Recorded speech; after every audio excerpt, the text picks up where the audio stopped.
সে কখনো গাড়ি চালানো শেখেনি। গাড়ি কোনোভাবে স্টার্ট দিছে, দেওয়ার পর গাড়িকে সোজা নিয়ে গিয়েছে, ওয়ালের দিকে ধাক্কা খেয়ে গাড়িটাকে থেমে গিয়ে।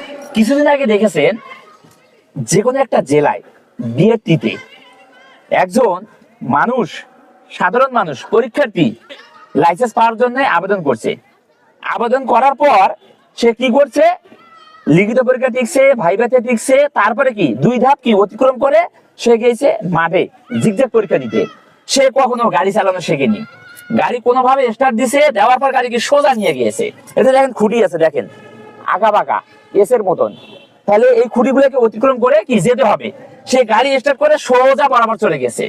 আর যে বিএটি এর কর্মকর্তা ছিল তার দিকে কি ছুটে গিয়েছিল, ওয়ালের দিকে ধাক্কা খেয়ে গাড়িটাকে থেমে গিয়েছে অল্পর জন্য, আল্লাহর রহমতে। তাহলে কি বিএটি এর কর্মকর্তা, কৃষক মাস্টার বেঁচে গিয়েছে। তাহলে বিএটি এর কর্মকর্তার উচিত কি, এরকম পরীক্ষা দেওয়ার আগে আপনাদেরকে কি করতে হবে, আগে জাস্টিফাই করতে হবে যে আসলে সে গাড়ি চালানো জানে কি না জানে, সে গাড়িটা কিভাবে স্টার্ট দিচ্ছে, গাড়িটা কিভাবে আগাচ্ছে, এগুলো জাস্টিফাই করতে হবে। তারপর আপনি জিগজ্যাগ পরীক্ষার জন্য তাকে দিয়েন। নয়তো আজ আল্লাহর রহমতে বেঁচে গিয়েছেন, এর পরবর্তীতেও আরো বড় ধরনের কি দুর্ঘটনার শিকার হতে পারেন যে কোনো কৃষক মাস্টার। তাহলে যে কোনো বিএটির কর্মকর্তাকে সচেতন হতে হবে, সচেতনভাবে পরীক্ষার্থীদেরকে আপনার গাড়ি ছেড়ে দিবেন। নয়তো দেখবেন আপনার লোকসান হবে, আপনি হাসপাতালে যাবেন। সচেতন হন।